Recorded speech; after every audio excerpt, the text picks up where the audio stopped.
There we are. Everybody should be able to see our first screen. Mm-hmm.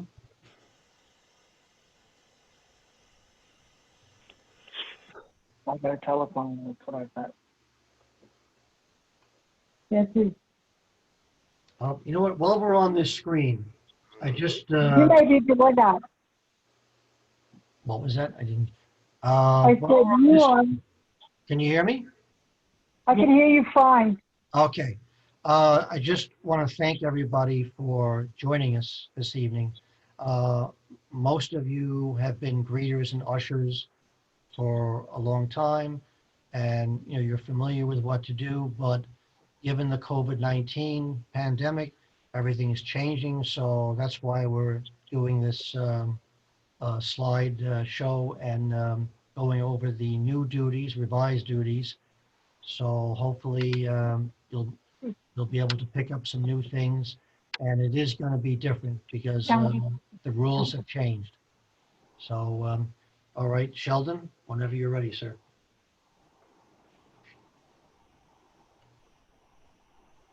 If you don't mind, I'd like to go through the presentation. We're going to do both the greeters and the ushers, one after the other.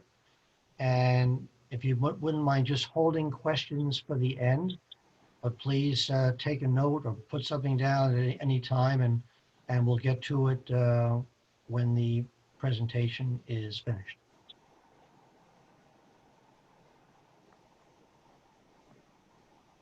And also it is being reviewed on Facebook and YouTube.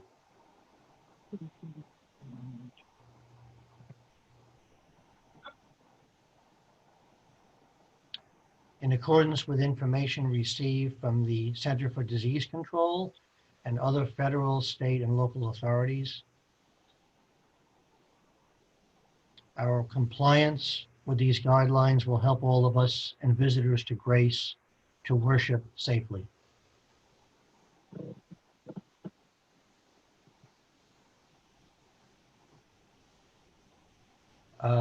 Now, we're going to get into some of the specifics now. We're asking designated greeters to arrive at Grace 45 minutes prior to the scheduled service. You'll need time to set up the greeters table, gather supplies near the entrance to the church. The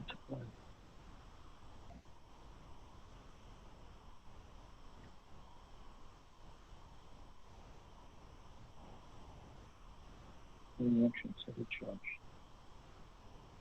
As congregants arrive, the greeters will conduct a health screening assessment by asking everyone about, there are some choices here. Well, actually, all three we have to do.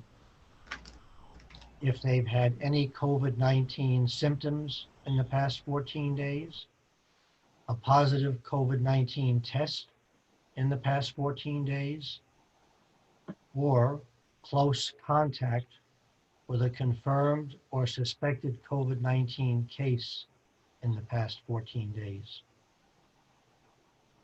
The greeter will also do a temperature check, and we're looking for, obviously it has to be below 100.4 to be allowed in the building. And that's a no-touch device. It is pretty easy to use.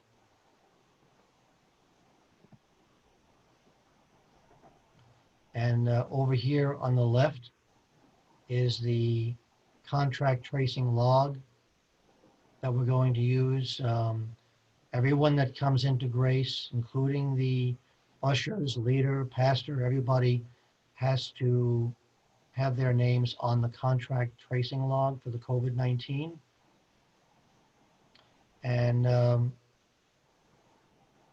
you'll notice that you have pertinent information, the name, address, phone number, the COVID questions, the fact that we've asked all of them, you'd put in a check mark there. And of course, in remarks would be anything to note. If someone had a temperature, they'd be asked to unfortunately leave grace.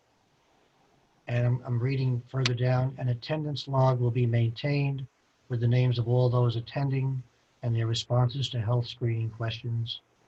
As I've mentioned, anyone who screens positive will be instructed to contact their healthcare provider and provided with a handout containing alternatives to in-person worship.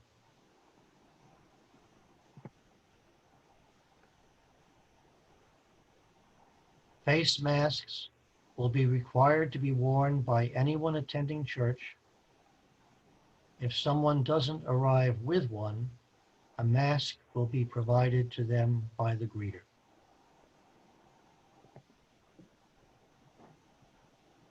Greeters will also ensure that social distancing is maintained as congregants enter the church.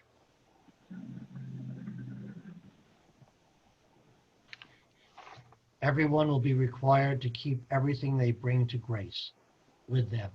So we will not have the coat room available. Everyone has to bring coats, bags, everything with them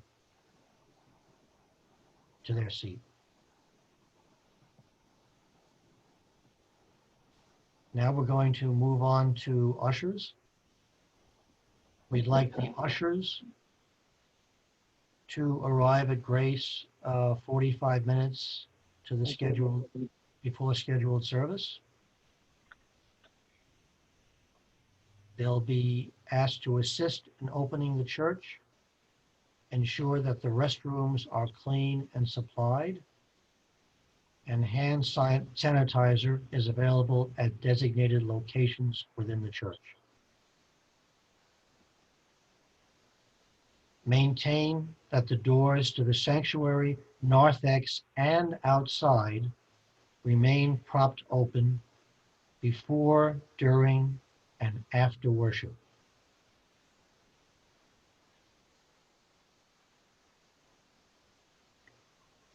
After the congregants are screened by the greeters, ushers will escort them to their pews down the center aisle. Right. Of course, maintaining social distance while doing so. Mm-hmm. The nave will be filled from front to back, and the side aisles are only to be used for anyone that needs to go to the restroom.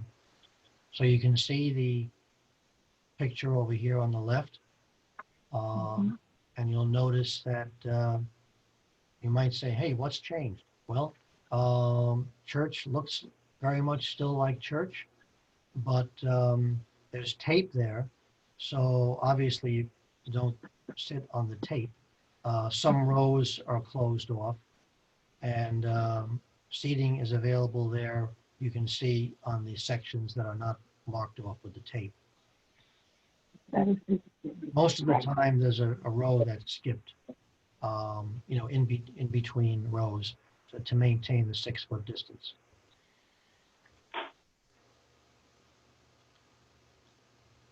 Ushers will maintain a seating chart showing where everyone is seated, which will be used after the service to clean the pews that were utilized. So if you'd please look at this chart here on the left. You have the front row on the side with the camera. On the right side in the second pew will be the reader. And the markings there, 1 through 15 on the left, 1 through 13 on the right, coincide with what you just saw in the church where the tape was placed. So this is the breakdown of how that is and how the rows are.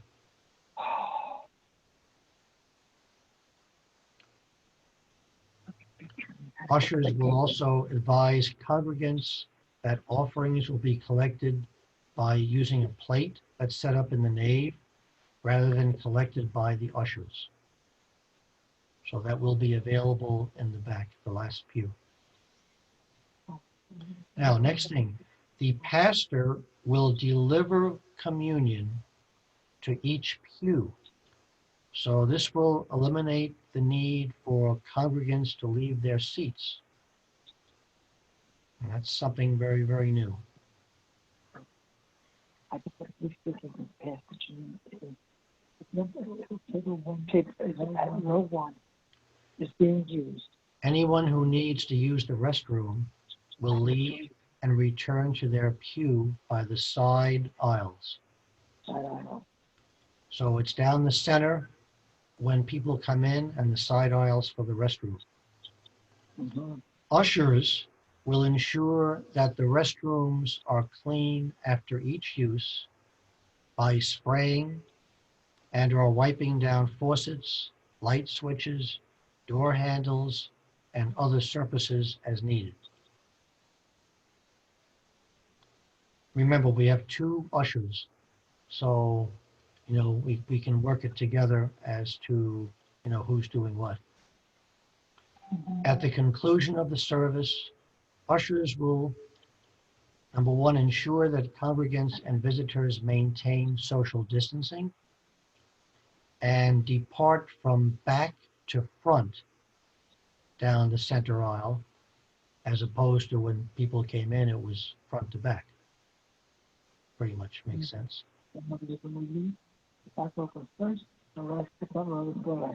After all congregants have departed, make sure the restrooms are left in a clean and orderly condition before leaving the church.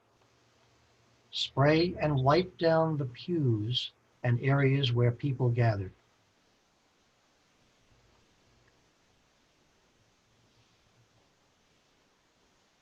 And the final thought, just to indicate where some of this is coming from, Council spent a lot of time going through our New York Forward Safety Plan. There's a whole template, so we had to fill that out and say how we're doing all of these things, which we've just gone through on the slides. There's also the Department of Health guidelines and suggestions that they've sent out. We also have the ELCA and our Metro New York Synod that have had some guidelines and suggestions. Plus, we looked at what maybe some other churches are doing as well. And this seems to be the best that we can come up with as far as being legal, sure. Maybe complying with some insurance. There's always insurance questions. And hopefully being as practical as possible and keeping people, we love our church and we enjoy coming here, and this is what we've come up with.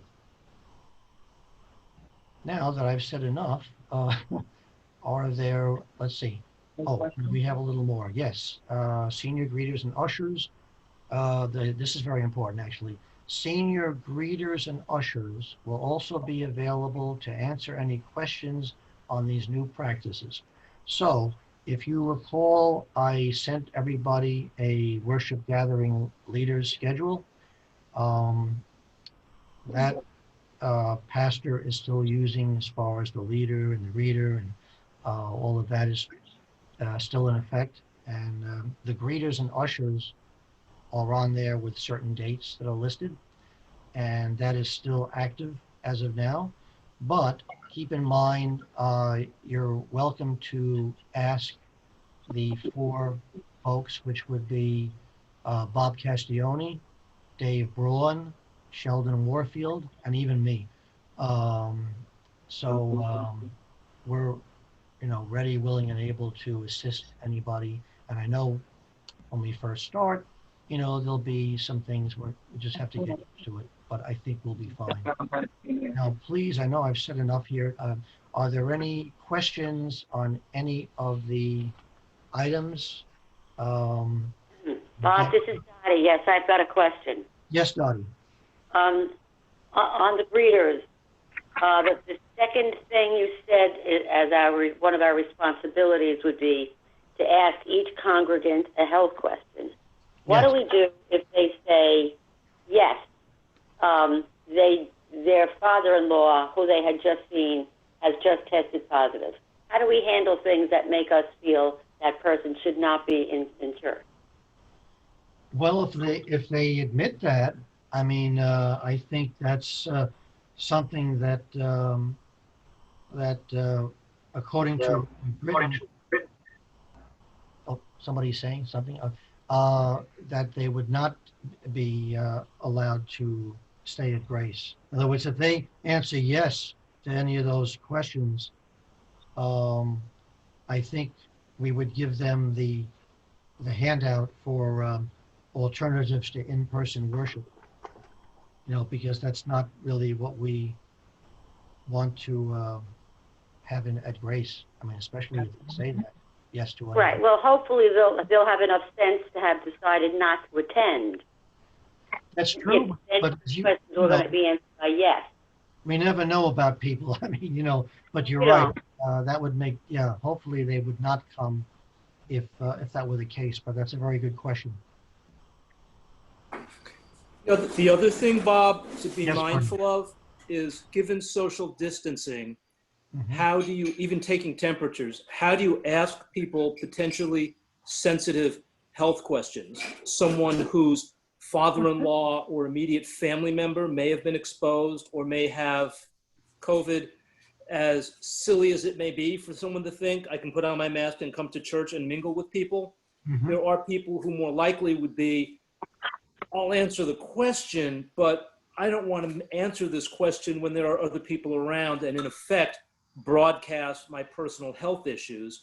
Even temperature checks can be an issue. I know restaurants don't tend to do that, but if in effect, in front of other people, you do a temperature check on someone and you turn them away, that's pretty close to putting a scarlet C on their forehead and saying, this person's got a disease, stay away. So I know what some businesses are doing, trying to do it discreetly so that it doesn't happen out in the open and someone who is standing within earshot, it becomes obvious, I know what their health issues are, or I know some family member has health issues, or they've got a temperature. So I don't know how we accommodate that, Well, but we do have to have correct. some sensitivity to privacy. That's exactly what we would do, is discreetly ask them into the lounge or to some other place and discuss it with them. It's very much like I go to the dentist, I go to the doctor. It's right out in the Right, front, exactly. in the waiting room. They take my temperature. They ask me 4 questions that I have to answer in Okay. front of everybody. So it'd be So- the same as that. People just need to be aware of that, because I saw that in the guidelines, and I know we don't expect it to cover everything, but Correct. the ushers should know that, and the greeters, Right. so that's how you do the questioning. Right. We tried to keep this as simple as possible without overloading. And Got yet it. still, hopefully with the mentoring system, as everybody comes in, we can get more specific as we do it in person. Dave has something. I think the decision was made that once we decide when we're going to make in-person worship available, these questions that will be asked will be made available to everyone ahead of time. So they'll know that they're going to be asked these things when they come in. This way, if they think they're not going to be able to answer so that they can stay, or if they feel as though they have a temperature, because they'll be told that this is going to be happening, they may get the idea they should just stay home in the first place. And I think we're going to have a minimal number of people to deal with. So hopefully this won't be a really big problem. But again, we'll see. One never knows. Vernon, thanks for that question. That was very, very good. We appreciate your help on that. Good job. Anybody else? I don't know if we thought about it, but with leaving the doors propped open during service, I get before and after so people can come in and out without touching the handles. We're approaching wintertime. The heat's going to be on. We're going to leave the doors open during service to let the heat go out. This all comes from what the council has put together, that initially they will be open and evaluated as time goes on. But in the initial time, we need to keep, especially at this point of time. No, I know, I'm on council, and I remember us saying before, you know, as entering and leaving, but I didn't recall. This During- is what you, I took Yeah. this right off of what you wrote No, I down know, on your papers. I just didn't recall that one part, like for the entire service. I knew before and after, I didn't 'Cause remember the whole point is that during the whole service. the air must continue to Yeah. circulate. And so as long as we can do that. And services are going to be kept to a minimum 30 to 35 minutes as best as possible. Howard's hand is up. Howard? Okay. Howard, you're on mute. Howard, you're muted. There we go. Sorry. There you go. With respect to the template of taking people's names, addresses, and checking off the boxes of their responses, in the highly unlikely event that someone doesn't answer truthfully, turns out that they're exposed and all 20 people at church that day become contaminated. Yep. I presume that the template is a methodology for someone to be able to do the tracing back. Correct. Right. That's- If Right. they we're if they required should to do the do that. tracing, if they should do the tracing and they come across the person who in fact said that they were not exposed or didn't have a family member and were, what are the legal consequences? What is the liability? Can they be held, what happens to them after having infected the rest of All us? we know is that we have done our job to record the responses as told. And Howard, We it's don't know hard, why we're Howard. recording it then? Howard, it's hard because people can have COVID and not even know it because they have no symptoms. They could Correct. just be a carrier and not know it.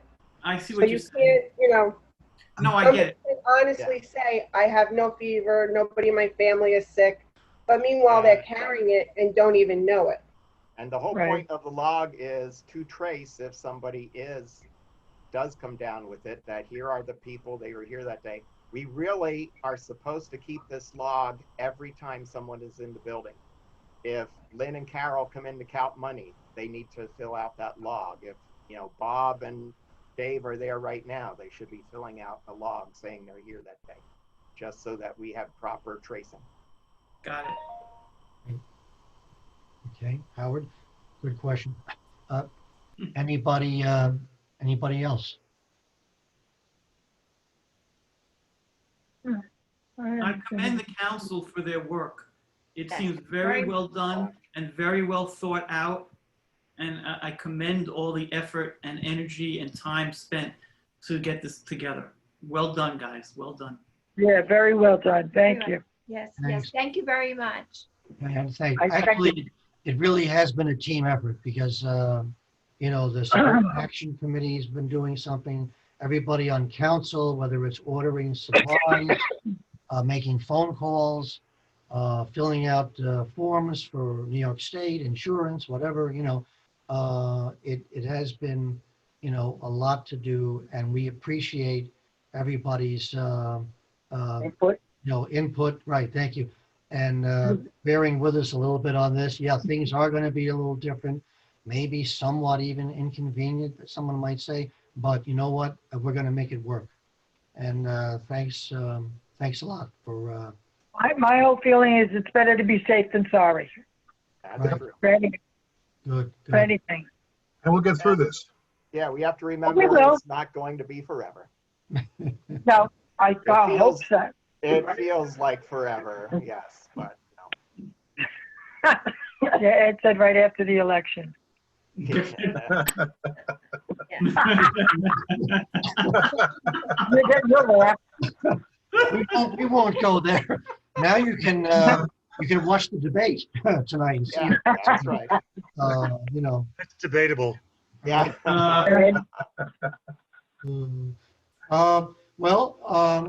I guess everybody's still with us here, right? It looks like everybody. Yes, Given that there are no more questions at the moment, it doesn't mean you can't ask a question. If you figure out something in the meantime, you're welcome to send an email I'll be glad to look at it, or Sheldon, or Dave, or Bob Castione. Will certainly answer it and consider it. So please don't think this is the end of the end. You know, you can send us a correspondence. And don't forget, you can also review this on Facebook or YouTube on the church's channels. Right. Thank you, guys. And if there's any other question, maybe committee member. Vernon has a question. Nope, Vernon. nope, that was a thanks. Bye. Oh, okay. Dump the gun. All right, thanks, Vernon. Okay, so that was good. The questions were really lively. I move to Adjourn? to conclude the meeting. Any I second. seconded? And goodbye, everybody. Okay, love you Bye. guys. Thanks. See you guys on